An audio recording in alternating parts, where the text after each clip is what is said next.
Meron ka din ba ng halamang ito? Marahil madalas mo itong napapansin sa mga halamanan. Alam mo na ba ang mga benepisyo ng pagkakaroon nito sa bahay?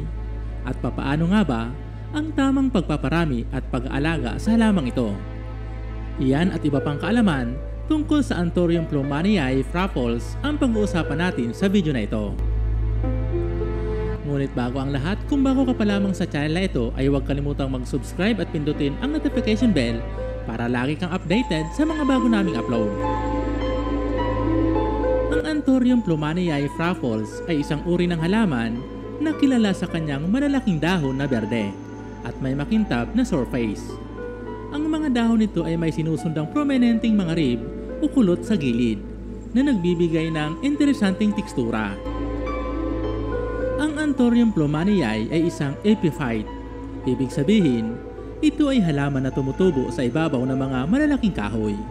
Kaya naman, kadalasang makikita ito na tumutubo sa ibabaw ng mga puno sa mga tropical na kagubatan.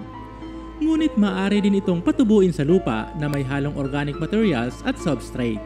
Kaya naman, ito ay nagiging popular na din na halaman bilang halaman sa bahay. Narito ang ilan sa mga potensyal na mga benepisyo ng pag-aalaga ng Anthurium plumanii frapples. Pangdekorasyon na halaman. Ang Anthurium plumanii ay isang magandang halaman na mayroong kakaibang bulaklak at mga dahon.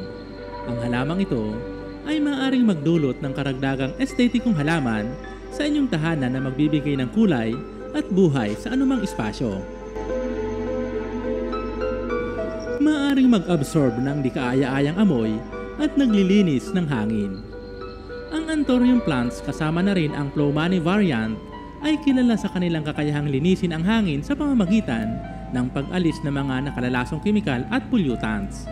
Ito din ay may natural na kakayahan na pumatay ng mga masamang amoy sa paligid na ginagawang fresh o sariwa ang hangin. Kaya naman, ang pag-aalaga ng halamang ito sa loob ng bahay ay maaring makatulong sa pagpapabuti ng kalidad ng hangin sa loob ng iyong tahanan. Mayroon itong nakaka-relax na epekto. Ang pag-aalaga ng halaman tulad ng Anthurium plumanii ay maaaring magdulot ng pakiramdam na payapa at katahimikan sa inyong tahanan.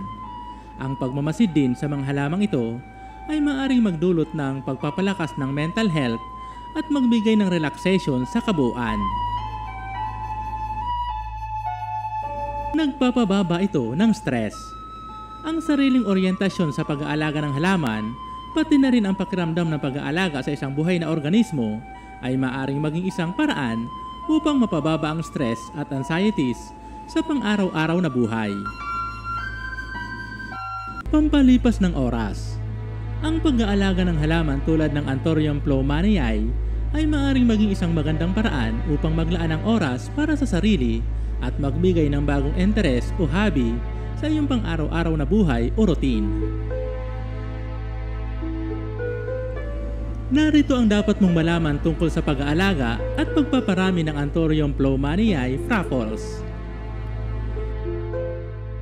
Sa pag-aalaga ng Anthurium plumanii, mahalaga na bigyan ito ng sapat na liwanag, subalit hindi direktang nasisikatan ng araw. Kaya naman mainam na ilagay ito sa mga lugar na malilim tulad ng lilim na mga punong kahoy o iba pang mga halaman. Mas magiging masaya din ang halaman na ito kung i-esprehan mo ng tubig ang mga dahon nito paminsan-minsan, lalo na tuwing tag-init na panahon. Ang ideal na temperatura para sa Anthurium plumanii ay 18 to 25 degrees Celsius at siguraduhin may tamang daloy ng hangin at tamang pagdidilig para mapanatili ang tamang humidity level ng halamang ito. Inirerekomenda din na diligan lamang kapag tuyo ng ibabaw ng lupa upang hindi ito ma-overwater. At siguraduhin na mababasa ang lahat ng bahagi ng kinatataniman nito na lupa o substrate. Sa pag-aalaga rin ng Anthurium plumanii, mahalaga rin ang paggamit ng tamang uri ng lupa o substrates. Maaari itong itanim sa isang paso na may magandang drainage at haluan ang lupa ng sphagnum moss o iba pang likas na substrate para sa mga epiphytic na halaman. maaari ding maglagay ng tamang pataba para sa Anthurium plumanii upang mapanatili ang kalusugan nito at magkaroon ng magandang mga dahon. Subalit mahalaga ding mag-ingat sa paggamit ng masyadong malakas na pataba na maaaring makasama sa halaman. Ang tamang fertilizer sa Anthurium plumanii ay balance na NPK ratio para sa kabuang kalusugan at paglaki ng halaman. May 3 paraan upang paramihin ang halamang ito. Una ay ang pagtatanim sa mga buto nito na ready na for harvest. Kinukuha lamang ito isa-isa at itinatanim. Pangalawa ay ang tinatawag na division, paghihiwalay ng dahon na may ugat sa ibang paso. At ang pangatlo ay ang top stem cutting o pagpuputol ng pinakamataas na bahagi ng halaman at paglilipat nito sa ibang paso. Sa kabuuan, ang pagkakaroon ng Anthurium plumanii sa bahay ay maaaring magdulot ng maraming mga benepisyo mula sa pagpapaganda ng espasyo, pampalipas ng oras, pampatanggal ng stress, hanggang sa pagpapabuti ng kalidad ng hangin at pangkalahatang kalusugan ng mga taong naninirahan sa tahanang mayroon ito. Ang pag-aalaga ng mga halaman ay hindi lamang nagbibigay ng mga benepisyo sa pisikal na aspeto, kundi pati na rin sa mental na kalusugan ng mga tao. Ano ang masasabi mo, ka-urban, sa halamang ito? Mayroon ka na din ba nito sa iyong koleksyon? Ibahagi ang iyong opinyon tungkol sa halamang ito at babasahin namin ito. Ito pong muli si UCL. Maraming salamat po sa panonood. Hanggang sa muli po.